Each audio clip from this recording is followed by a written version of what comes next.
இன்றைக்கு 2 வசனங்களை நான் முதலில் வாசிக்க விரும்புகிறேன். 1 கொரிந்தியர் 12ஆம் அதிகாரம் 1ஆம் வசனம் இவ்விதமாய் சொல்லுகிறது. 1 கொரிந்தியர் 12ஆம் அதிகாரம் 1ஆம் வசனம், அன்றியும் சகோதரரே, ஆவிக்குரிய வரங்களை குறித்து நீங்கள் அறியாதிருக்க எனக்கு மனதில்லை. ஆவிக்குரிய வரங்களை குறித்து நீங்கள் அறியாதிருக்க எனக்கு மனதில்லை. 14ஆம் அதிகாரம் 1ஆம் வசனம், அன்பை நாடுங்கள், ஞான வரங்களையும் விரும்புங்கள், விசேஷமாய் தீர்க்க தரிசன வரத்தை விரும்புங்கள். ஆவியின் வரங்களுக்கென்று 2 அதிகாரங்களை அப்போஸ்தலனாகிய பவுல் எழுதியிருக்கிறார். 1 கொரிந்தியர் 12ஆம் அதிகாரம் முழுவதும் ஆவியின் வரங்களை பற்றி. அதுக்கு அடுத்த அதிகாரம் ஆவியின் கனிகளிலே சிறந்த அன்பை பற்றி 1 கொரிந்தியர் 13 எழுதியிருக்கிறார். 1 கொரிந்தியர் 14 ஒவ்வொரு வரங்களையும் திரும்ப எடுத்து எழுதி வரங்களை எப்படி செயல்படுத்த வேண்டும், என்னென்ன காரியங்களை கவனிக்க வேண்டும் என்பதை குறித்து அவர் எழுதுகிறார். நீங்கள் ஆவியின் வரங்களை பெறுவதற்கும் பெற்றதை எடுத்து பயன்படுத்துவதற்கும் ஆண்டவருக்காக எழும்பி பிரகாசிப்பதற்கும் இந்த 2 அதிகாரங்களை விடாமல் படித்து கொண்டே வாருங்கள். இந்த வரங்களை பெற்றுக்கொள்ள ஒரு அருமையான காரியம் என்னென்னவென்றால், இந்த வரங்கள் மேல ஒரு தாகம், ஒரு வாஞ்சை. ஆண்டவருக்காக நான் எதையாயிலும் செய்யணுமே, உலகத்தில் வாழ எனக்கு ஒரு வாய்ப்பை கொடுத்து ரட்சிப்பை எனக்கு கட்டளையிட்டு தன்னுடைய பிள்ளையாய் மாற்றின அவருக்காக நான் ஏதாவது ஒரு பெரிய காரியத்தை செய்யணும். ஆவியின் வரங்கள் எனக்கு வேணும். வேதத்தில் யாருக்கு வரங்கள் கொடுக்கப்படுகிறது என்று பார்த்தால், தாகமும் வாஞ்சியும் உள்ளவர்களுக்கு தான் கொடுக்கப்படுகிறது. நீதியின் மேல் பசி தாகம் உள்ளவர்கள் பாக்கியவான். விரும்பாத இடத்துல ஆண்டவர் ஒரு நாளும் வரங்களை போய் திணிப்பதில்லை. ஆனால் வாஞ்சி உள்ளவர்களை வந்து தேடி வந்து அவர்களை கொடுக்கிறார். இந்த வரங்களை எல்லாம் பரிசுத்த ஆவியானவர் நமக்கு தந்தருளுகிறார். நம்முடைய ஆண்டவர் ஒரு திராட்சை செடியாய் இருக்கும்போது நாம் அவருடைய கொடிகளாய் இருக்கிறோம். திராட்சை செடியில என்ன சாறு இருக்கிறதோ இடைவிடாமல் அந்த கொடிகளுக்குள் சென்று கொண்டே இருக்கிறது. கிறிஸ்துவோடு நாம் விடாமல் தொடர்ந்து இணைந்திருந்தால், எப்படி செடியோடு கொடி இணைந்து இருக்கும் போது கொடியில் உள்ள உச்சிதங்கள் எல்லாம் சாரெல்லாம் கொடிக்குள்ள இறங்குகிறதோ, அதே போல இடைவிடாமல் நம்முடைய ஆண்டவரிடத்திலிருந்து நமக்குள்ள அந்த தெய்வீக வல்லமை ஆவின் வரங்கள் இறங்கி வரும்போது ஆண்டவருக்கு கனி கொடுக்கிறவர்களாய் இருப்போம். தேவனோடு உள்ள ஆழமான ஐக்கியம் வரங்களை பெற்றுக்கொள்ள அவசியமாக இருக்கிறது. ஒரு நாள் ஞாயிற்றுக்கிழமை பிரசங்கிப்பதற்காக ஆலயத்துக்குள்ளே அவசரமாய் வந்தேன் என்ற என் நேரம் வந்துவிட்டது. அந்த கேட்டுக்கு வெளியில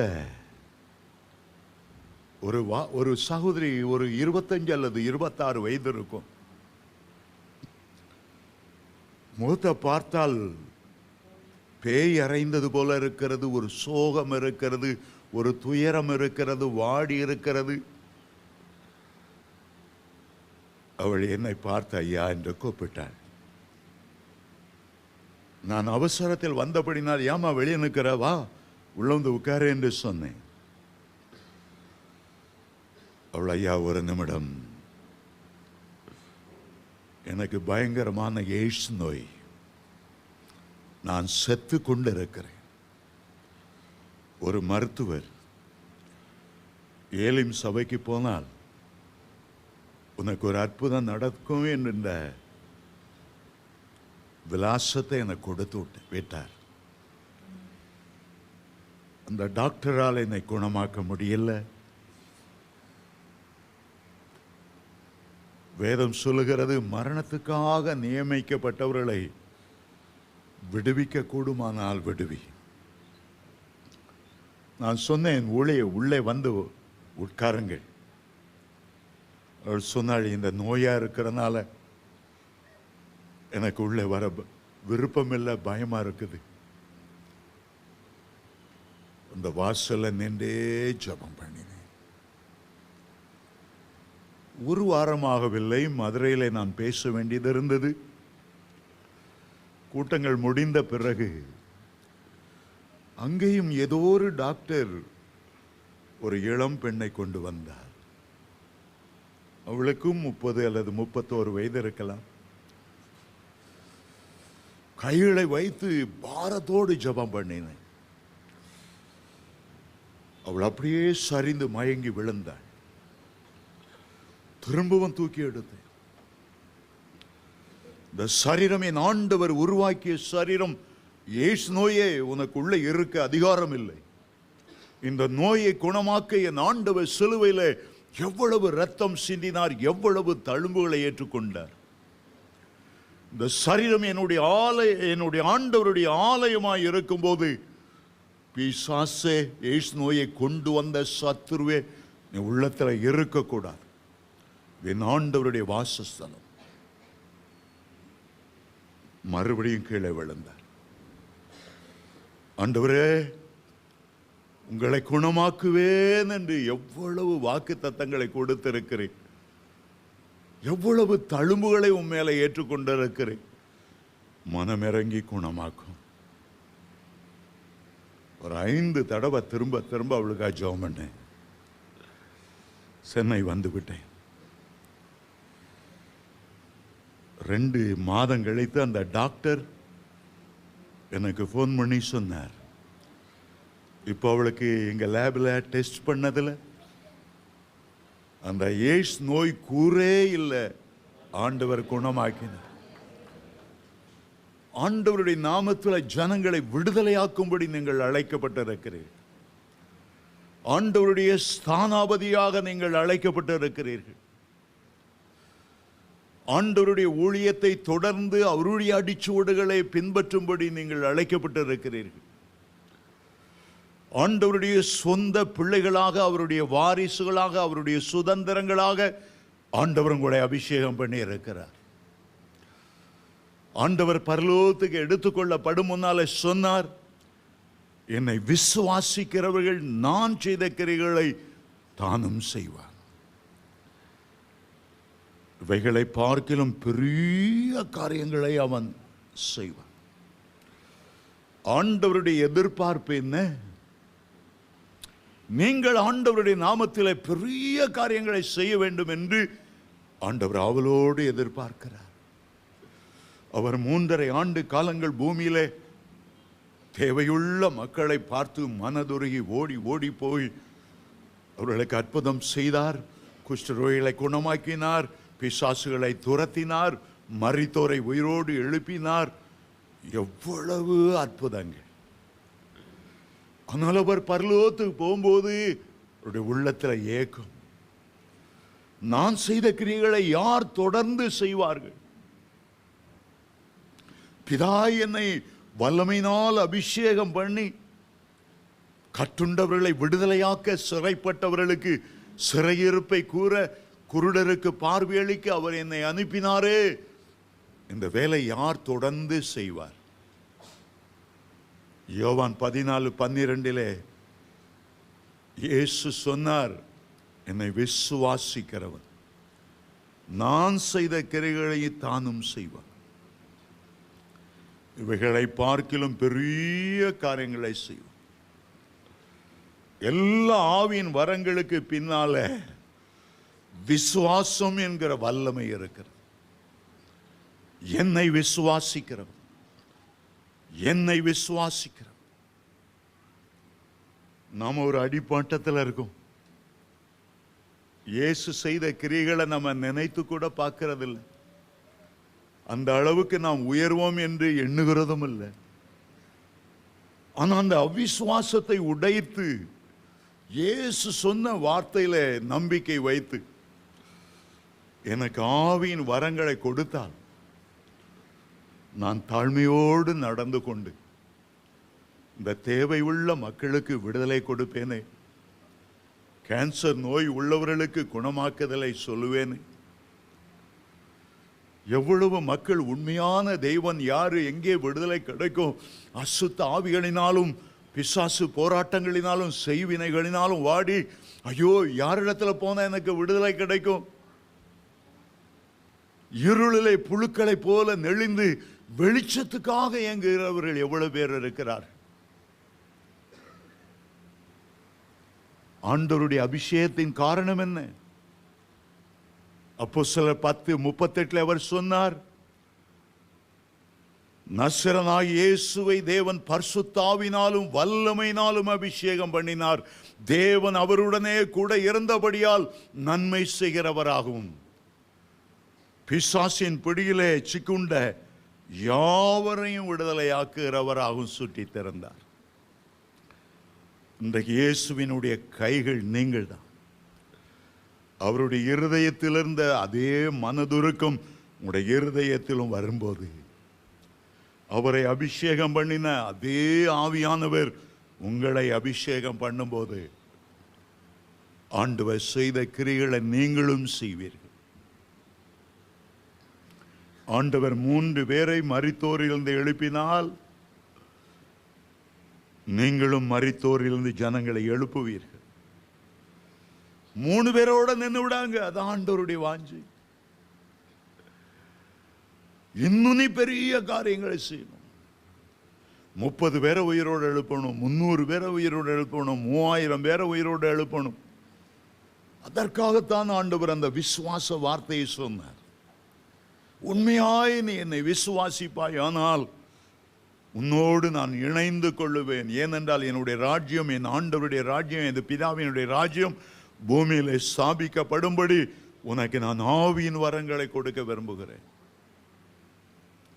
சாத்தான் அவனுடைய ராஜ்யத்தை நம்முடைய தேசத்திலே ஸ்தாபிக்க வேண்டும் என்பதற்காக எவ்வளவு மனித தெய்வங்களை, சாய்பாபா போன்று, மேல் மருத்துவத்தூர் போன்ற ஆட்களை வைத்து போலியான அற்புதங்களை செய்து கொண்டிருக்கிறார்கள். குட்டி சைத்தான்களை வைத்து எவ்வளவு மந்திர ஜால வித்தைகளை காட்டிக் கொண்டிருக்கிறார்கள். எத்தனை பேருக்குள்ளே ஒரு குறி சொல்லுதலின் ஆவி வந்து போலியான அற்புதங்களை நடப்பித்துக் கொண்டிருக்கிறார்கள். சாத்தான் தன்னுடைய ராஜ்யத்தை கட்ட வேண்டும் என்று அநேகரை பயன்படுத்தி கொண்டிருக்கும் போது தேவனுடைய பிள்ளைகளாகிய நாம் எவ்வளவு அதிக வைராக்கியத்தோடு அபிஷேகத்தாலும் வரங்களாலும் நிரம்பி ஆண்டவருக்காக எழும்பி பிரகாசிக்கணும். இன்றைக்கு கிட்டத்தட்ட உலகத்தின் முடிவின் எல்லைக்கு வந்துவிட்டோம். சரித்திரம் முடிகிற நேரத்துக்கு வந்துவிட்டோம். இனி ஒரு தலைமுறை பூமியில எழும்புமா என்பது சந்தேகத்துக்குரிய நேரத்துக்கு வந்துவிட்டோம். கடைசி நாட்களில் ஆண்டவர் ஒரு பின்மாறி அபிஷேகத்தை தேசம் எங்கு ஊற்றி கொண்டு இருக்கும் போது நாம் அதை பெற்றுக்கொள்வது மட்டுமல்ல, எழுந்து பிரகாசிக்க வேண்டியது எவ்வளவு அவசியம். நம்முடைய தேவன் பிதா, குமாரன், பரிசுத்தாவியானவர் என்று அழைக்கப்படுகிறார். பிதாவானவர் மனு குலத்துக்கு ஒரு பெரிய நன்கொடையை, ஒரு ஈவை, ஒரு வரத்தை, ஒரு கிஃப்டை கொடுக்கணும்னு விருப்பப்பட்டார். தன்னுடைய ஒரே பேரான குமாரனை, இயேசு நமக்கு கொடுக்கப்பட்ட எல்லா வரங்களிலும் பெரிய வரம், ஈவுல பெரிய ஈவு, கிஃப்ட்ல பெரிய கிஃப்ட் இயேசு கிறிஸ்து. அவர் நமக்கு கிஃப்ட் கொடுத்தார். இயேசுவின் ரத்தம் ஒரு பெரிய கிஃப்ட். இயேசு தருகிற ரட்சிப்பு ஒரு பெரிய கிஃப்ட். அவர் தருகிற நித்திய ஜீவன், அவர் தருகிற சமாதானம், சந்தோஷம் ஒரு பெரிய. அவர் கொடுத்த மாபெரும் ஈவு பரிசுத்த ஆவியானவர். பிதாவானவர் குமாரனை ஈவாய் கொடுத்தார். குமாரன் தன்னுடைய சொந்த சரீரத்தையே பெற்று ஈவா கொடுத்தார், இரத்தத்தை ஈவாக கொடுத்தார், நித்திய ஜீவனை கொடுத்தார், சமாதானத்தை, சந்தோஷத்தை, ஏகப்பட்ட அவர் மூலமாய் கிடைத்த ஆசீர்வாதம் மட்டுமல்ல, பரிசுத்த ஆவியானவரை இயேசு நமக்கு பெற்றுக் கொடுத்தார். ஆவியானவரிடத்திலிருந்து பரிசுத்த வாழ்க்கை, ஆவியானவரிடத்திலிருந்து வல்லமை, ஆவியானவரிடத்திலிருந்து அக்கினி, ஆவியானவரிடத்திலிருந்து ஆவியின் வரங்கள், ஆவியானவரிடத்திலிருந்து 9 ஆவியின் கனிகள் எல்லாம் நமக்கு கிடைக்கிறது. இது ஆவியானவருடைய காலம். கேட்கிற எவனும் பெற்றுக்கொள்ளுகிறான். தாகமாயிருக்கிறவன் என்னிடத்தில் வரக்கடவும். தாகமாயிருக்கிறவனுடைய உள்ளத்தில் ஆறுகளை நான் புறப்பட பண்ணுவேன். வாஞ்சியோடு அர்ப்பணிக்கப்பட்டு ஆண்டவருக்கான எதையாயிலும் செய்யணும். ஆண்டவரோடு ஆழமான ஐக்கியம் வைத்துக் கொள்ளணும். பரிசுத்த ஆவியானவரோடு நிச்சயமாகவே ஆண்டவர் உங்களுக்கு ஆவியின் வரங்களை தருவார். உங்களுக்கு வரங்களை கொடுக்காமல் வேறு யாருக்கு அவர் கொடுப்பார்? நீங்கள் அவருடைய பிள்ளைகள் அல்லவா? பழைய ஏற்பாட்டிலே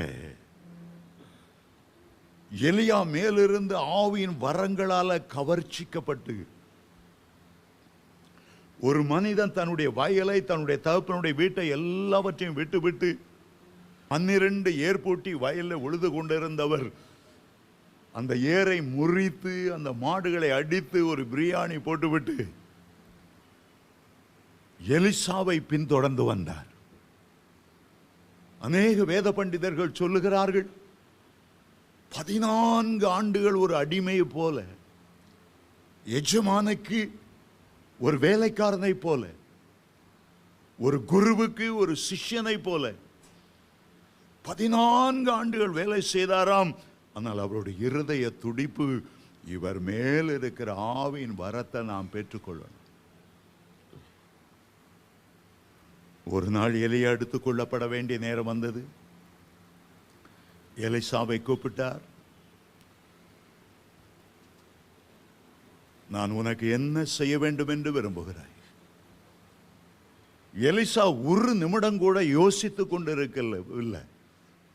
உடனே கணீர் என்று சொன்னார், உண்மையில் இருக்கிற ஆவியின் வரம் இரட்டிப்பாய் எனக்கு வேணும். ஏலியாவுக்கு கொடுக்க பிரியம் இருந்ததோ இல்லையோ எனக்கு தெரியவில்லை. என் அளவு நீ கேட்டா பரவாயில்ல, என்ன 2 மடங்கு கேட்கிற?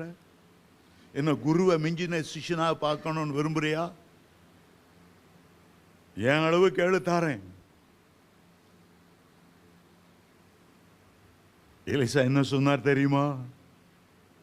நான் பரலோகத்துக்கு எடுத்துக் கொள்ளப்படும் போது நீ பார்த்தால் உனக்கு கிடைக்கும், இல்லைன்னா ஒண்ணும் கிடையாது. மனப்பூர்வமா ஆசீர்வதிச்சு 2 மடங்கு கேட்கிறியப்பா, 10 மடங்கு தாரேன், ஆண்டவருக்கா ஊழியம் செய். அப்படி சொல்ல மனமில்லை. எடுத்துக்கொள்ளப்பட்டா அப்போ அத்தனை வருஷம் 14 வருஷம் வேலை செய்திருக்கிறாரு. அவருடைய பேரே எலியாவின் கைகளுக்கு தண்ணீர் வார்த்த சாப்பாத்தின் குமாரனாகி எலிசான் தான் பைபிள் எல்லா இடமும் வருகிறது. வரங்கள் பெறுவதற்கு ஒரு விடாமுயற்சி அவசியம். ஆகவேதான் எலியா எங்கே போனாலும் அவரை பின்பற்ற வேண்டும், வரத்தை எப்படியாவது பெற்றுக்கொள்ளணும். அதே ஆசையில முதல்ல கில்கால் ஆண்டவர் போய் சொல்றார், நீ இங்கே இரு. நான் அங்கே இருக்க மாட்டேன், உம்ம கூடயே வருவேன். ஆண்டவர் என்னை எரிகோ போக சொல்றார், நானும் எரிகோ வருவேன். பெத்தேல் போக சொல்லுகிறார், நானும் பெத்தேலுக்கு வருவேன். யோர்தானுக்கு போக சொல்லுகிறார். யோர்தானின் சமவெளியில 2 பேரும் நின்று கொண்டிருக்கும் போது எலியாவை வரவேற்பதற்கு அக்கினி ரதமும் குதிரையும் இறங்கி வந்தது. காரணம், எலியா தன்னுடைய வாழ்க்கையெல்லாம் தேவனுடைய அக்கினியால நிரப்பி கொண்டவர். ஆகவே இந்த உலக ஆகவே இந்த அக்கினி ரதத்தை குறித்து கவலைப்படாமல் அது மேலே ஏறினார். ஒரு சுழல் காற்று அப்படியே அந்த ரதத்தை தூக்கி சென்றது. பரலோகத்துக்கு போய்விட்டார். போகும்போது எலியா பரலோகத்தை பார்த்து அழுது அழுது சொல்லுகிறார், என் தகப்பனே, இஸ்ரவேலுக்கு ரதமும் குதிரையும் வீரர்களுமாய் இருந்தவரே, புலம்பி கொண்டிருக்கும் போது ஒரு காரியம் நடந்தது. உயர போய்கொண்டிருந்த எலியா மேலுள்ள சால்வை அப்படியே கீழே விழுந்தது.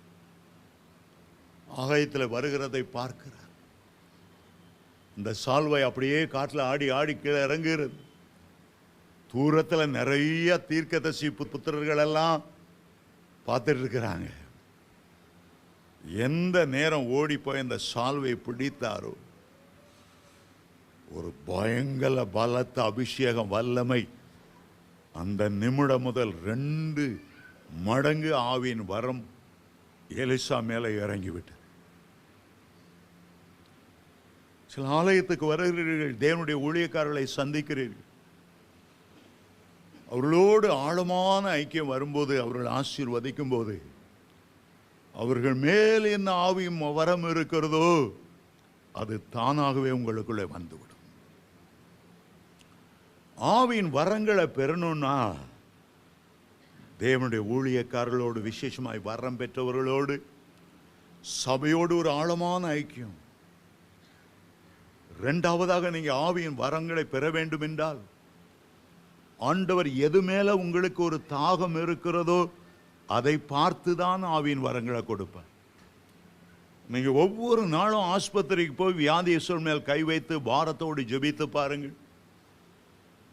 1 மாதம் நீங்க தினந்தோறும் போய் ஜெபம் பண்ணி உங்களுடைய பேர் எழுதி வீட்டில் வைத்து, இந்த வியாதியஸ்தரை சோமாக்கணும், ஆஸ்மா நோய் உள்ளவங்களை சோமாக்கணும், இந்த டயபெட்டிஸ் நோய் உள்ளவங்களை சோமாக்கணும், இந்த பிபி எல்லாம் கர்த்தர் மாற்றணும், கொலஸ்ட்ராலை கர்த்தர் அர்த்தமாக்கணும், எல்லா வேதனையிலிருந்து அவர்களுக்கு ஒரு பாரத்தோடு ஜெபிக்க ஜெபிக்க உங்களை அறியாமலேயே எந்த கரங்களை வியாதியஸ்தர் மேல் வைத்து நீங்க ஜெபித்தீங்களோ அந்த கரத்தில் அந்த சோமளிக்கிற வல்லமை தானாய் வந்துவிடும்.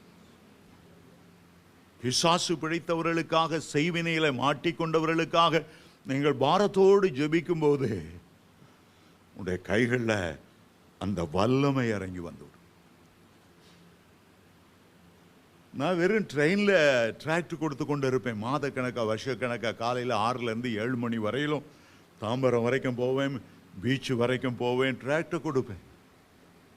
ஆனால் ஒரு நாள் எனக்கு ஒரு அற்புதம். டிராக்டை கொடுக்கிறேன், யார் மறு கையிலேருந்து அந்த டிராக்டை வாங்குறாங்களோ சர் என்று ஒரு தேவனுடைய வல்லமை வாங்குறவங்க மேலே போக ஆரம்பித்தது. அதை ஒவ்வொரு நாளும் உணர ஆரம்பித்தேன். அந்த எந்த டச் பண்ணா போதும் கர்த்தருடைய வல்லமை கடந்து போகும். ஆவியின் வரங்கள் ஆண்டவர் உங்களுக்கு தரணும்னா, எதுல உங்களுக்கு பாரம் இருக்கிறதோ அதையே ஆண்டவர் ஆவியின் வரமாக்கி தருவார். 3வதாக, வரங்களை அறிந்து கொண்டு அதற்காக உபவாசம் பண்ணி பரலோக கதவை தட்டி, உமக்கு ஊழியம் செய்ய விரும்புகிறேன் ஆண்டவரே, எனக்கு தீர்க்கதரிசன வரம் இருந்தால் எவ்வளவு நன்றாய் இருக்கும், என் கைகளை கொண்டு அற்புதங்களை செய்தால் ஜனங்கள் உம்பக்கமாய் வருவார்களே. உபவாசமும் ஜெபி ஆண்டவர்கிட்ட விசுவாசத்தோடு கேட்கும்போது ஆண்டவர் அந்த வரத்தை தருவார்.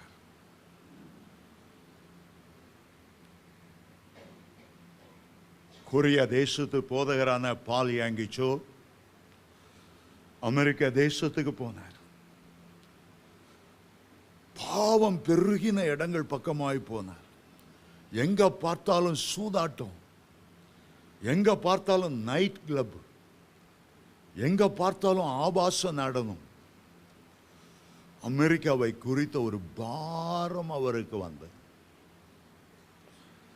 ஆண்டவரை பார்த்து கேட்டார், சோதோம் குமாராவை நீர் அழித்து இந்த அமெரிக்காவை அழிக்காம இருக்கிறீரே, நீ நீதி உள்ள தேவன் தானா?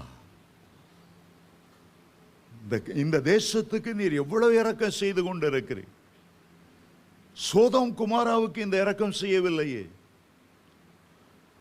ஆண்டவர் சொன்னார்,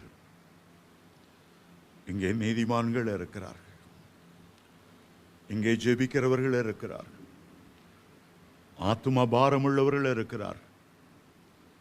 ஆண்டவர் சொன்னார், ஒரு அமெரிக்க வரைபடத்தை கொண்டு போடு. அவர் தன்னுடைய அறையிலே ஒரு அமெரிக்க வரைபடத்தை கொண்டு வைத்தார், மேப்பை வைத்தார். உன்னுடைய கையை நீட்டு, உன்னுடைய கையை நான் நடத்த போகிறேன். ஆண்டவர் அந்த விரலை நடத்தி கொண்டே வந்து ஒரு இடத்துல அந்த விரலை நிற்கும்படி செய்தார். இந்த இடத்திலிருந்து ஒரு பெரிய எழுப்புதல் உண்டாகும். இந்த இடத்தில் அநேகர் ரட்சிக்கப்படுவார்கள். இந்த இடத்துல தொடர்ந்து ஒரு அக்கினி பற்றி எரிந்து கொண்டே இருக்கும். அவர் அந்த இடத்தை குறித்து கொண்டார். ஒரு சில நாட்களுக்குள்ளே ஒரு பாஸ்டர்ஸ் மீட்டிங் அமெரிக்காவில் நடத்த வேண்டியது இருந்தது. அவர்கள் மத்தியில் நின்று பிரசங்கிக்கும் போது ஆண்டவர் இந்த பென்செகோலா என்ற இடத்தை சுட்டி காண்பித்தார். இந்த பென்செகோலா பகுதியில் பிரவுன்ஸ்வில் அந்த இடத்திலிருந்து ஒரு அக்கினி மூழும் என்று ஆண்டவர் பேசினார். எல்லாரும் அதை கேட்டுக்கொண்டிருந்தார்கள். ஒருவர் அல்லேலூயா என்று குதித்து துள்ளினார். காரணம், அவர் இருக்கிற இடம் அந்த பென்செகோலா. ஆண்டவரே, அந்த எழுப்புதல் என்னிலிருந்து ஆரம்பமாகாதா? என்னிலிருந்து அந்த அபிஷேக ஊற்றுகள் புறப்படாதா? அந்த ஜீவ நதி பரலோகத்திலிருந்து எனக்குள்ளே இறங்கி வந்து ஆண்டவரை என்னை பயன்படுத்த மாட்டீரா? ஆண்டவர் அன்றைக்கு அவரை நிரப்பினார். ஒரு சாதாரணமாக தந்தைகள் தினம் என்று அழைக்கப்படுகிற ஒரு தினத்திலே ஒரு பேச்சாளனை ஒரு சுவிசேஷரை பிரசங்கம் பண்ண கூப்பிட்டார். அவர் பிரசங்கம் பண்ணி கொண்டு இருந்த போது திடீரென்று வானம் திறந்தது, பரலோகம் திறந்தது. எல்லார் மேலும் தபா தபா தபா தபா என்ற ஒரு அக்கினி. எல்லாம் கீழே கடந்து உருள ஆரம்பித்தார்கள். அன்றைக்கு அவ்வளவு பேரும் தங்களை ஆண்டவருக்கு என்று ஒப்பு கொடுத்தார்கள். ராத்திரி வீட்டுக்கு போகும்போது 3 மணி 2 மணி கட்டுக்கடங்காத அக்கினி, அந்நிய பாஷை பேசுகிறார்கள், உருளுகிறார்கள். அடுத்த நாளும் இப்படி கூட்டம் வைக்கணும். மாத கணக்கில் வருஷ கணக்கில் அந்த கூட்டங்கள் நடந்தது. நான் போகும்போது அந்த காட்சியை பார்க்க அதே இடத்துக்கு, அமெரிக்காவில் உள்ள அந்த இடத்துக்கு தாகத்தோடு போனேன். சாயங்காலம் 6 மணி மீட்டிங்க்கு, காலையில் 6 மணிக்கே கூட்டம். ஆலயத்துக்கு முன்னால் அவ்வளோ கூட்டம். சாயங்கால கூட்டத்துக்காக நான் போகும்போது காலைல 9 மணி. நான் போகும்போது அந்த கியூ 1 கிலோமீட்டர் தூரம் வந்துச்சு. எல்லாம் கியூவில் நின்று பாட்டு பாடி நடனம் ஆடி எப்போ கதவு திறக்கும். நிறைய பேர் பக்கத்துலேயே இந்த பிரெட் எல்லாம் விற்றுட்டு, சாண்ட்விச்சஸ் எல்லாம் விற்றுட்டு, கோக்கு குடிங்க பிரதர் நிறைய பேர் சொல்லிட்டு, சாயங்காலம் 6 மணி கதவை திறந்ததான் முழு கூட்டமாக அடித்து உள்ள நுழைந்தது. உள்ளே தேவ பிரசனம் இருந்தபடியால் உள்ள நுழைந்த உடனே தேவனுடைய வல்லமை இறங்கி வெட்டி அவ்வளவு பேரும் தரையில் கிடந்தார்கள். சிகரெட்டெல்லாம் தூக்கி போட்டார்கள். ஆண்டவருக்கு பிரியமில்லாத எல்லா மதுபானம் அது இது எல்லாம் தூக்கி போட்டார்கள். அதில் ஒரு பிரசங்கியார் வந்து பிரசங்கம் பண்ணார். அன்றைக்கு பாவத்தை கண்டித்து, நீதியை கண்டித்து, நியாய தீர்ப்பை உணர்த்தி பிரசங்கம் பண்ணினார். அப்படியே ஆச்சரியத்தோடு பார்த்து கொண்டிருந்தேன். ஆனால் என்னுடைய உள்ளத்தை தொட்டது என்னவென்றால், அந்த கூட்டம் முடிகிற நேரம், ஆல்டர் கால் கொடுக்கிற நேரம், ஒரு சிறு பெண், ஒரு 10 அல்லது 12 வயது இருக்கும், 4வது படிக்கிற பெண், ஆல்டர் கால் ஒரு பாட்டு பாட அவள் வந்தாள். என் அருகில் இருந்தவர்கள் சொன்னார்கள், இவ ஸ்கூல்ல இருந்து வந்து 4 மணி நேரம் தேவ பிரசன்னத்தில் விழுந்து கிடந்து அவரை துதித்து அவருடைய வல்லமை தன்மேல இறங்கும்படி ஒப்பு கொடுத்து அந்த ஜெப அறையிலிருந்து இறங்கி வருகிறாள் என்று சொன்னார்கள்.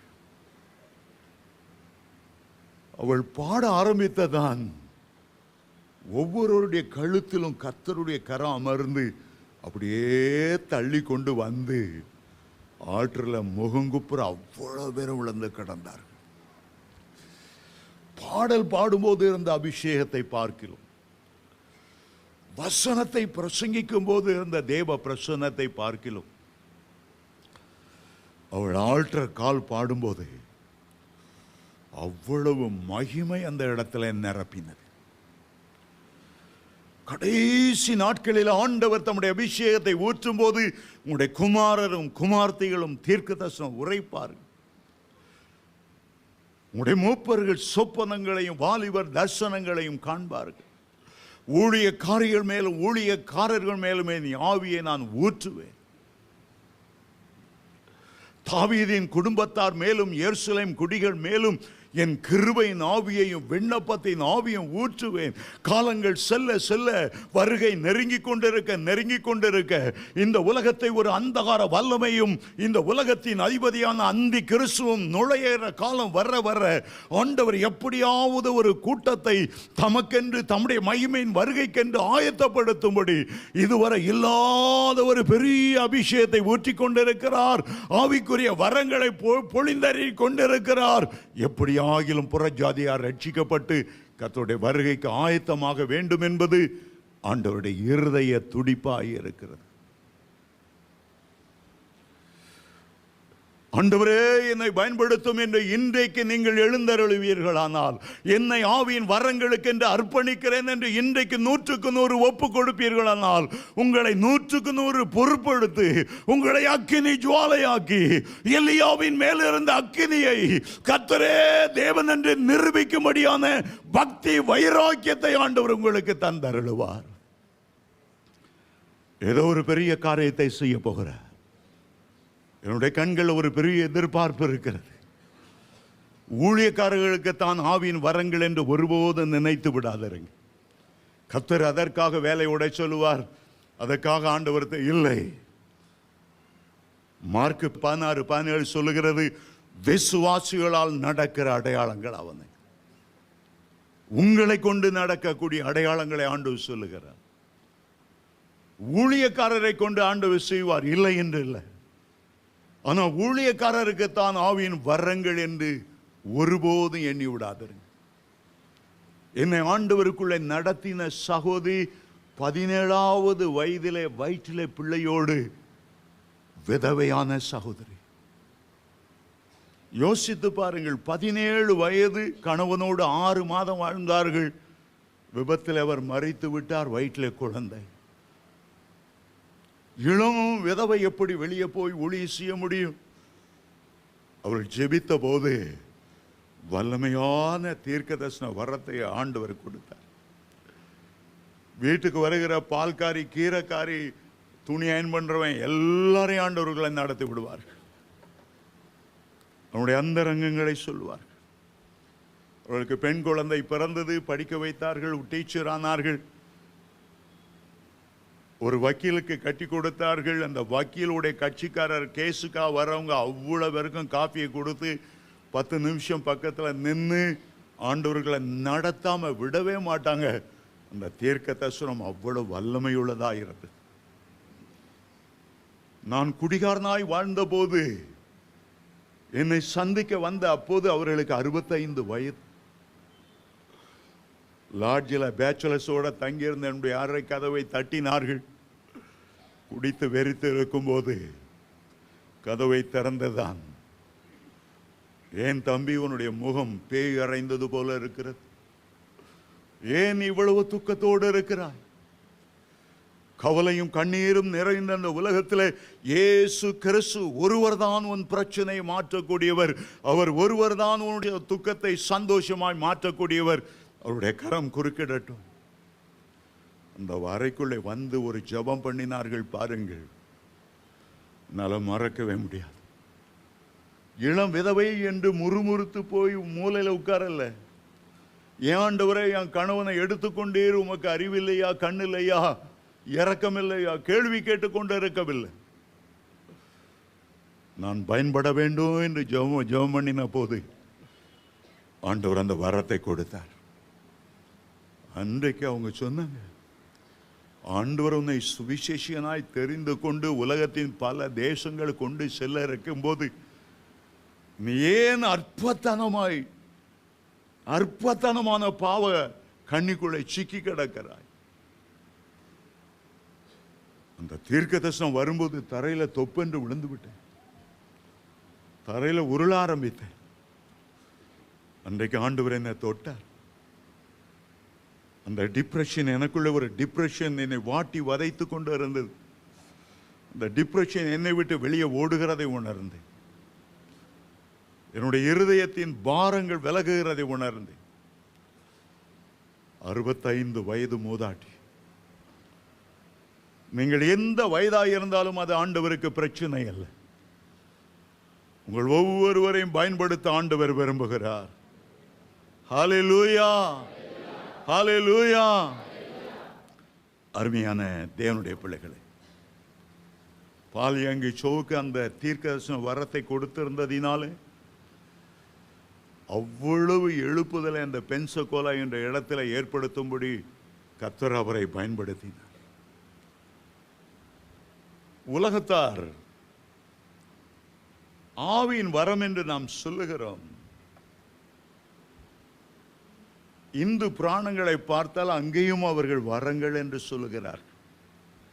பல முனிவர்கள், பல ரிஷிகள், பல சாதுக்கள், சன்னியாசிகள் மாத கணக்கில் தவம் இருந்து இறைவனை நோக்கி தவம் இருந்து அரிய பெரிய காரியங்களை செய்யணும். கூடு விட்டு கூடு பாயணும். மரித்த ஒரு பசுக்குள்ள பூந்து அதை உயிரோடு எழுப்பிடணும். மனிதனை அப்படியே சிலையாய் நிற்க செய்யணும். உட்கார்ந்து இருக்கிற இடத்த விட்டு எழும்ப செய்யாம அப்படியே உட்கார்ந்தபடி கம் போட்டு ஒட்டி வைக்கிற நிறைய வித்தைகள் எல்லாம் நான் சிறுவனாய் இருக்கும்போது வரத்தை பற்றி ஒரு கதையை கேட்டேன். ஒரு பக்தன் எத்தனையோ நாட்கள் வரத்துக்காக தவம் இருந்து கொண்டே இருந்தானா. கடைசியில் இறைவன் தோன்றினார்.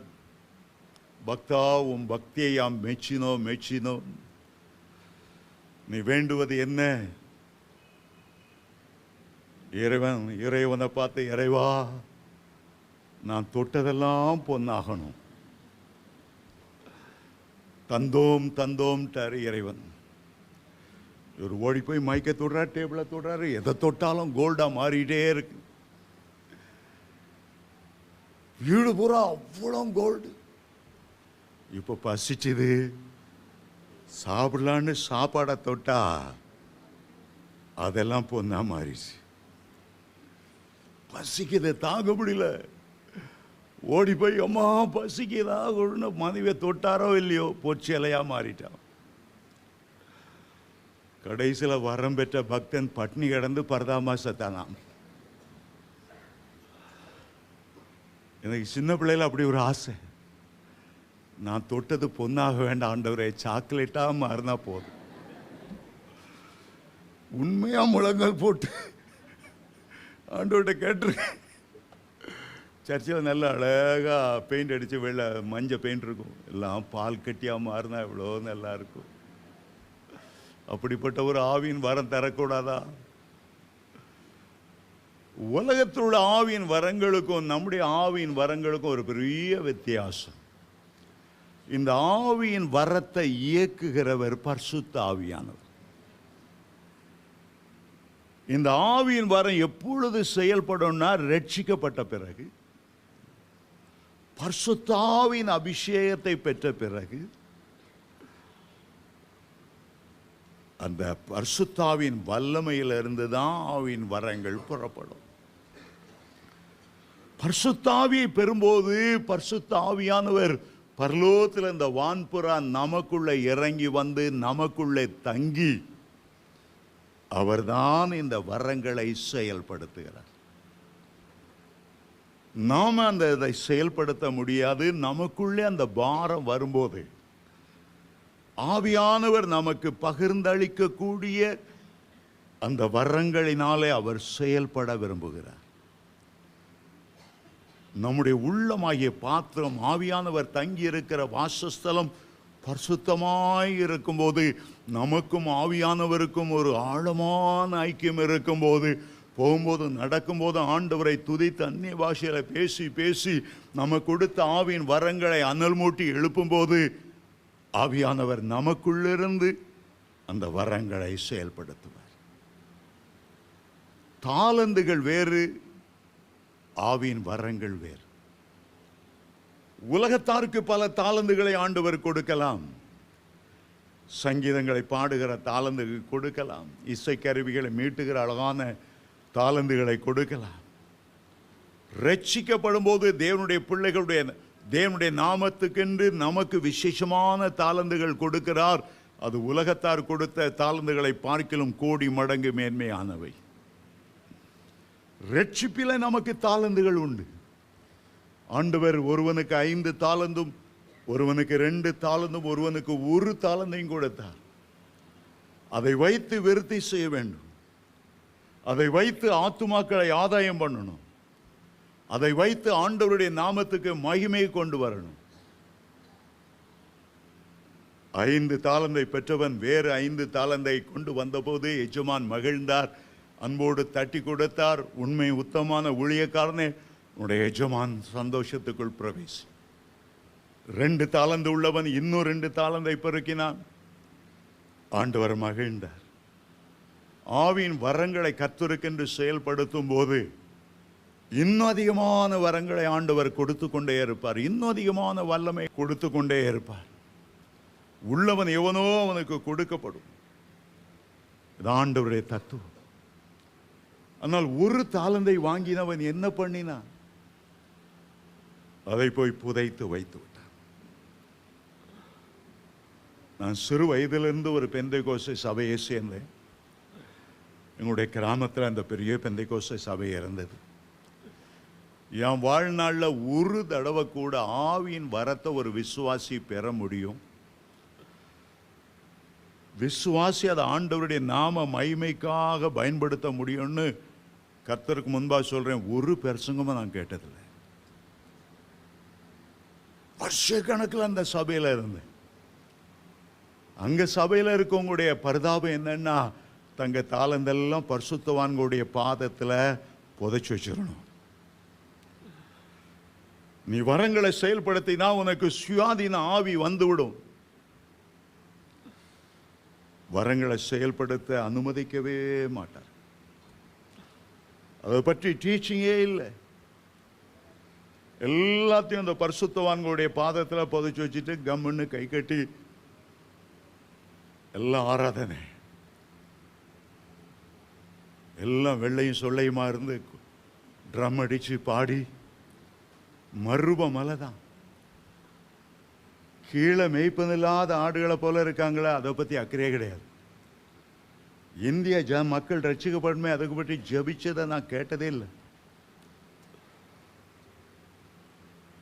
மறுப மலையில கூடாரம் போடணும்னு பேதுரு விரும்பினார். ஆண்டவர் அனுமதிக்கல. கீழே இருக்க மேய்ப்பதில்லாத ஆடுகளை பார். நீயே 4 சுவருக்குள்ள கொட்டடிச்சு பிரியாணியே தின்னுட்டு இருக்கீங்க. ஒரு வேளை சாப்பாடு இல்லாமல் பசியாக இருக்கிற நிலைமை என்ன? இயேசு அறியாத திரளான வலது கைக்கும் இடது கைக்கும் வித்தியாசம் அறியாத ஜனங்களுடைய நிலைமை என்ன? ஆவியின் வரங்கள் ஆண்டவர் எதற்கு தருகிறார்? நரகத்துக்கும் பாதாளத்துக்கும் போகக்கூடிய எளிமையான மக்களை விடுவித்து பரலோக பாதையில கொண்டு வரணும். அதற்காகத்தான் ஆண்டவர் ஆவியின் வரங்களை கொடுக்க. உடைய நோக்கம், எனக்கு ஆவியின் வரம் தந்தாத்தான் நான் கொடி கட்டி பறக்க முடியும், எனக்கு ஒரு பேர்ப்புகள் உண்டாகும், எல்லா ஜனங்களும் அந்த வரங்களை தேடி என் வீட்டுக்கு வருவாங்க, நான் ஒரு பெரிய ஆளாகணும்னு நினைச்சு வரம் கேட்டா உன் நோக்கமே தப்பு. வரங்கள் உன் பேர் புகழுக்காக அல்ல. பணமும் பொருளும் உன் பின்னால வரணும், மந்திரிமார் கைகட்டி வரணும், அதற்காக ஆண்டவர் வரம் தருகிறதல்ல. வரம் கொடுத்தவர் உனக்காக சிலுவையில் அறையப்பட்டவர், அவருடைய இரத்தத்தினால உன்னை கழுவினவர், உன்னை மீட்டெடுத்தது போல எல்லா மக்களையும் மீட்டெடுக்கணுங்கிற ஒரு தாகம் உள்ளவர். ஆகவே நீங்க வரத்தை கேட்கும்போது ஆண்டவர்கிட்ட சொல்லுங்க, நீ எவ்வளவு வரங்களை தந்தாலும் உமக்கு முன்பா தாழ்மையோடு நடந்து கொள்வேன். ஊழியர்களுக்கு முன்பு, விசுவாசிகளுக்கு முன்பு மிகுந்த மனத்தாழ்மையோடு நான் நடந்து கொள்வேன். என்ன ஜனங்கள் மத்தியில் நான் காண்பிக்க மாட்டேன். என்னுடைய ஆண்டவரை நான் உயர்த்துவேன், என் ஆண்டவருக்கு மகிமை கொண்டு வருவேன். அந்த எண்ணத்தோடு ஆவின் வரங்களை நீங்க கேட்டீங்கன்னா நிச்சயமாய் கர்த்தர் ஆவின் வரங்களை நிறைவாய் உங்களுக்கு தருவார். ஆத்துமாக்கள் ரட்சிக்கப்படணும், நான் ஜனங்களுக்கு நன்மை செய்யணும், கர்த்தரே தேவன் என்று நிரூபிக்கணும், சாத்தானுடைய கோட்டையை நான் தகர்க்கணும், எங்க தேசத்தில் ஒரு எழுப்புதலை கொண்டு வரணும், புறஜாதி மக்கள் திரளாய் என் ஆண்டவரண்டை சேர்க்கப்படணும். ஏசாயா ஒரு பெரிய தீர்க்கதரிசியாய் ஆவின் வரங்களோடு எழும்புவதற்கு முன்பு ஒரு நாள் ஆலயத்துக்கு வந்தார். ஆண்டவர் உயரம் உன்னதமான சிங்காசனத்தில் வீற்றிருக்க கண்டார். அருகிலே சேராபீன்கள் நின்று கொண்டிருந்தார்கள். ஆண்டவரை விட்டு ஒரு நிமிடம் தன்னுடைய முகத்தை திருப்பி அந்த சேராபீன்களை கண்டவுடனே அந்த சேராபீன்கள் என்ன செய்தது? 2 செட்டைகளால் முகத்தை மூடிக்கொண்டது. எங்க முகத்தை பார்த்து பெரிய ஆராய்ச்சி பண்ணாண்டான் ஏசாயா. எங்க முகத்தை பார்த்து இது ஆணா பொண்ணா, என்ன ஏஜி, கண்ணு என்ன கலர், மூக்கு எப்படி இருக்கு, கிளி மூக்கா சப்ப மூக்கா, உன் கண்கள் கர்த்தரையே பார்க்கட்டும். ஒரு நாள் ஆண்டவர் உன்னை மகிமையான தீர்க்கதரிசியாய் உயர்த்தும் போது உன்னுடைய முகத்தை மூடிக்கொள். பார்க்கிறவர்கள் உன்னுடைய முகத்தை அல்ல, கர்த்தருடைய முகத்தையே பார்க்கட்டும். உத்தாசை வரும் பர்வதமாகிய கர்த்தரையே கண்கள் நோக்கி இருக்கட்டும். உன் பக்கமா ஜனங்களை திருப்பாத, உனக்கென்று சாம்ராஜ்யத்தை உண்டாக்காத, உனக்கென்று பேர் புகழை உண்டாக்காத. 2 சட்டைகளால் முகத்தை மூடி, 2 சட்டைகளால் கால்களை மூடி, 2 சட்டைகளால் பறந்தார். நம்முடைய ஏலிம் சபையிலிருந்து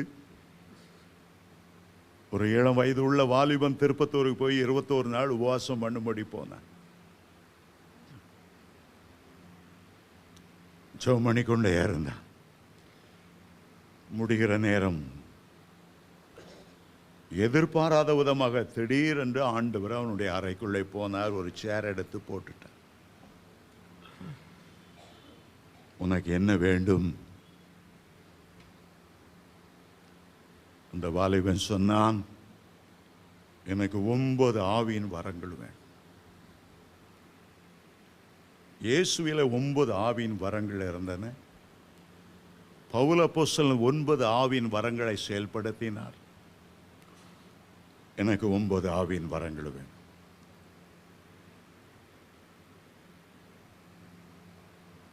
ஆண்டவர் கேட்டார், நான் வேண்டாமா?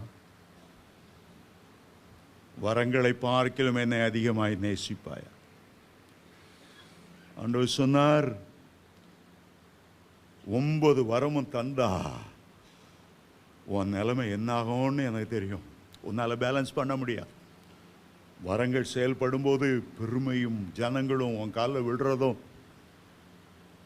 உன்னை நான் இழந்து போக விரும்பவில்லை. ஒரு வரத்தை கேள், தாழ்மையோடு அந்த வரத்தை செயல்படுத்தி என்னோட நாமத்தை மகிமைப்படுத்து. அதற்கு பிறகு அடுத்த வரத்தை கேள். நீ தாழ்மையோடு நடந்து கொள்ளுகிறதை பார்த்து பார்த்து ஒவ்வொரு வரங்களாய் நான் உனக்கு தருவேன். மொத்தமா 9 வரத்தையும் அள்ளி கொடுத்தால் உன்னை நான் இழந்து விட வேண்டியது இருக்கும். ஆண்டவர் the word of knowledge அவருக்கு கொடுத்தார். வேர்ட் ஆஃப் நாலேஜ் என்ற வரம் அன்றையிலிருந்து ஆப்ரேட் பண்ணதை நான் பார்த்திருக்கிறேன். அருமையான தேவனுடைய பிள்ளைகளே, உடைய ஓட்டம் வெற்றியோடு ஓடி முடித்து திரளான ஆத்துமாக்களோடு கர்த்தருடைய பாதத்துக்கு போனோன்னா அந்த தாழ்மையை காத்துக்கொள்ளு. கிறிஸ்து இயேசுவிலிருந்த சிந்தை உங்களிலும் இருக்கட்டும். அவர் தேவனுடைய ரூபமாய் இருந்தும் கர்த்தருக்கு பிதாவுக்கு சமமாய் இருப்பதை கொள்ளையாடின பொருளாக எண்ணாமல் தன்னை தானே தாழ்த்தி அடிமையின் ரூபம் எடுத்து மரண பரியந்தம் தன்னை தாழ்த்தினார். பிலிப்பியர் 2 அதிகாரம் 5 வசனத்திலிருந்து 10 வரை வாசிக்கும் போது அந்த தாழ்மையே உங்களுக்குள்ள இருக்கட்டும். ஏன் அநேகர் ஆவியின் வரங்களை பெறாமல் இருக்கிறதுக்கு சில தவறான எண்ணங்கள் அவருடைய மனதில் விழுந்திருக்கிறது. சாத்தான் சொல்லுவான், ஆவியின் வார்த்தை கேட்காத, நீ விழுந்து போவா, ஆவியின் வார்த்தை கேட்காத, உனக்கு பெருமை அடைஞ்சிரும், ஆவியின் வார்த்தை கேட்காத, யூதாஸ் காரியத்து மாதிரி வந்துருவா, ஆவியின் வார்த்தை கேட்காத. எத்தனை வரம் பெற்றவங்க முகங்குப்புற விழுந்து கிடக்கிறாங்க. அருமையான தேவனுடைய பிள்ளைகளே, ஒரு விமானம் விழுந்துட்டுன்னா அதுக்காக யாரும் விமானத்தில் போகாமல் இருக்கிறது. ஒரு பஸ் ஆக்சிடென்ட் ஆயிட்டுன்னா அதுக்காக யாரும் பஸ்ஸில் ஏறாமல் இருக்கிறது இல்லை. நிறைய பேருடைய விழுகைக்கு காரணம் பெருமை தான். லூசிபர் கொண்டு வருகிற ஒரு தந்திரமான ஆயுதம் பெருமை. கொஞ்சம் அந்நிய பாஷை பேசி கொஞ்சம் தீர்க்க தரிசனம் சொன்னா உனக்கு ஒப்பானவர்கள் ஒருவரும் இல்லை. ஒரு மனிதனுக்கு இந்த பெருமை தான் பெரிய வீழ்ச்சிக்கு அடையாளம். சிலரை பார்த்து சாத்தான் சொல்லுவான், நீ ரட்சிக்கப்படுறதுக்கு முன்னால் எவ்வளோ படுபாவியாக இருந்தா, எவ்வளோ மோசமாக நடந்தா, எவ்வளோ விபச்சாரம் செய்தா, உனக்கா ஆண்டவர் வரத்தை தரப்பார மாட்டார். மூஞ்ச பாரு, இப்போ வரம் பெற ஆளை பாரு. சாத்தான் சொல்லுவான், நான் சொல்லலை. என்கிட்ட அப்படிதான் சொல்லிட்டு இருந்தான். நீ குடியார, நீ சூதாட்ட பெரிய, நீ சினிமா பைத்தியம், உனக்கு ஆண்டவர் வரத்தார. ஒரு நாள் சங்கீதம் 68:18 வாசித்தேன். அதில் எழுதியிருக்கு, துரோகிகளான மனுஷருக்காகவும் ஆண்டவர் வரத்தை பெற்றுக்கொண்டார். துரோகிகளை பழைய வாழ்க்கை குறித்து ஆண்டவர் பார்க்கிறதே இல்லை. நீ கிறிஸ்துக்குள்ள வந்த பிறகு ஒரு புது சிருஷ்டியாய் இருக்கிறார். நீ கிறிஸ்துக்குள்ள வந்த பிறகு ராஜாதி ராஜாவுடைய பிள்ளையாய் இருக்கிறார். பழையவைகள் எல்லாம் ஒளிந்து போயின, எல்லாம் புதிதாய்.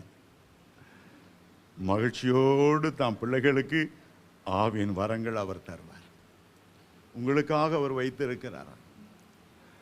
எபேசியர் 4:7-8 வாசிக்கிறோம், அவர் பாதாளத்தை உன்னதங்களுக்கு ஏறி சிறைப்பட்டவர்களை சிறையாக்கி மனுஷருக்கு வரங்களை அருளி செய்தார் என்று எழுதப்பட்டிருக்கிறது. பழைய வாழ்க்கையில் நீங்கள் எப்படிப்பட்ட அருவருப்பான வாழ்க்கை இருந்தாலும் இயேசுவின் ரத்தம் அதெல்லாம் மூடி போட்டு விட்டது. அதெல்லாம் கழுவி ரத்தாம்பரம் போல இருந்த பாவங்கள் எல்லாம் பஞ்சை போல வெண்மையாக்கி விட்டது. கடலின் ஆழத்தில் ஆண்டவர் அதை போட்டு விட்டார். அதை எண்ணாமலும் இருப்பார். அவர் எண்ணாமலும் இருப்பார். அவ்வளவு தயவு பெருத்தின தயாள நிதி அவர். அவர் சாத்தான் எந்த அக்யூஸ் பண்ணாலும் நம்பாதுங்க. சாத்தான் கொண்டு வருகிற அடுத்த என்ன என்றால், வரங்கள் எல்லாம் அது அப்போஸ்தலர் காலத்தில் நடந்துச்சு. இந்த 20ஆம் நூற்றாண்டா அப்படி வரமே கிடையாது. அது ஏதோ 1-2 பேரை தான் கொடுப்பார். வரங்கள் ஒளிந்து போய்விட்டன. சிலர் சொல்லுவாருங்க, 1 கொரிந்தியர் 13ஆம் அதிகாரம் கடைசியில் நீங்கள் வாசிக்க இல்லையா, தீர்க்க தரிசனமானாலும் ஒளிந்து போ, அறிவானாலும் ஒளிந்து போ. அதெல்லாம் ஒளிஞ்சு போச்சு. தேவனுடைய பிள்ளைகளை, கர்த்தருடைய வருகை பரியந்தம் ஆவியானவர் நம்முடைய மத்தியில் இருப்பார். ஆவியானவர் இருக்கிற வரையிலும் ஆவியின் வரங்கள் செயல்பட்டு கொண்டுதான் இருக்கும். அப்போஸ்தல நாட்களோடு சபை முடிவடைந்து விடவில்லை. இன்றைக்கும் சபையை பூமியில் வைத்திருக்கிறார். தம்முடைய மனவாட்டியை வரங்களினாலும் வல்லமையினாலும் அபிஷேகம் பண்ணுகிறார். எந்த வரமும் ஒளிந்து போவதில்லை. அப்படின்னா 1 கொரிந்தியர் 13 தீர்க்க தரிசனமானாலும் ஒளிந்து போ, அந்நிய பாஷையானால் ஒளிந்து போன்னு எழுதியிருக்கிறத, ஆமாம், பரலோகத்துக்கு போன உடனே அது ஒளிந்து போ. பரலோகத்துக்கு போன பிறகு வரங்கள் செயல்பட வேண்டியதில்லை. கர்த்தர் நேருக்கு நேராக நம்ம முன்னால் இருப்பார். அந்த மகிமை நிரப்பி கொண்டு இருக்கும். ஒளிந்து போகும், பரலோகத்தில் ஒளிந்து போகும். ஆனால் பூமியில் ஆவியானவர் இருக்கிற வரையிலும் வரங்களும் கிருபை வரங்களும் செயல்பட்டு கொண்டே இருக்கும். ஆவியானவர் நிலை கொண்டு இருப்பார். ஆமென். ஹல்லேலூயா, ஹல்லேலூயா. இன்னும் சிலர் கேட்பாங்க, நம்ம இந்த வரத்தை கேட்குறோம், பரிசுத்தாவியை கேட்குறோம், இந்த வஞ்சக ஆவி அந்த நேரம் உள்ள நுழைஞ்சிட்டா என்ன பண்றது? பிசாசுகள் உள்ள நுழைஞ்சிட்டா, குட்டி சைத்தான்கள் நுழைஞ்சிட்டுனா, நம்ம ஆவியின் வரத்தை கேட்டால் அது நுழைஞ்சிட்டேன்னா என்ன ஆகும்? ஆண்டவர் இயேசு அதற்கு ஒரு அழகான பதில் சொன்னார். லூக்கா 11 அதிகாரம் 11-13 ஆண்டவர் சொல்கிறார், ஒரு தகப்பன், ஒரு அன்புள்ள தகப்பனை பாருங்க, அவன்கிட்ட பிள்ளை வந்து அப்பத்தை கேட்டா அந்த தகப்பன் கல்லை கொண்டு கொடுப்பானா? மீனை கேட்டால் பாம்பை பிடிச்சி தின்னு, நல்ல பாம்பை கருணாக பாம்பை கொடுத்து தின்னுன்னு சொல்லுவானா? அல்லது முட்டையை கேட்டால் தேளை கொடுப்பானா? நீனே உன் பிள்ளைக்கு அப்படி அப்படி கொடுக்க மாட்டான். பரமபிதா எவ்வளோ அன்புள்ள வேறு, அவர்கிட்ட போய் நீ பரிசுத்தாவியை கேட்கும்போது, நீ வரங்களை கேட்கும்போது அவர் எப்படி உனக்கு சாத்தானை கொடுப்பார்? உங்களுடைய உள்ளம் கழுவப்பட்டு கர்த்தருடைய சமூகத்தில் ஏந்தும் போது ஒரு நாளும் சாத்தானில் அருகிலே வர முடியாது. ஏனென்றால் நீ தேவனுடைய பிள்ளை, கர்த்தர் உன் மேல வைராக்கியமாய் இருக்கிறார். உன்னை தொடுகிறவன் அவருடைய கண்மணியை தொடுகிறான். சாத்தான் உன்னை தொடுவதற்கு ஒரு நாளும் ஆண்டவர் அனுமதி கொடுப்பதில்லை. ஹல்லேலூயா. வரங்களை ஆண்டவர் நமக்கென்று வைத்திருக்கிறார். 2 தீமோத்தேயு 1:7 சொல்லுகிறார், தேவன் நமக்கு பயமுள்ள ஆவியை கொடாமல் பலமும் அன்பும் தெளிந்த புத்தியுள்ள ஆவியையே கொடுத்திருக்கிறார். தேவன் நமக்கு அப்பா பிதாவே என்று அழைக்கக்கூடிய புத்திர சுவியார் ஆவியையே கொடுத்திருக்கிறார். உங்க மேல ஆவியின் வரங்கள் இப்பொழுது இறங்க போகிறது.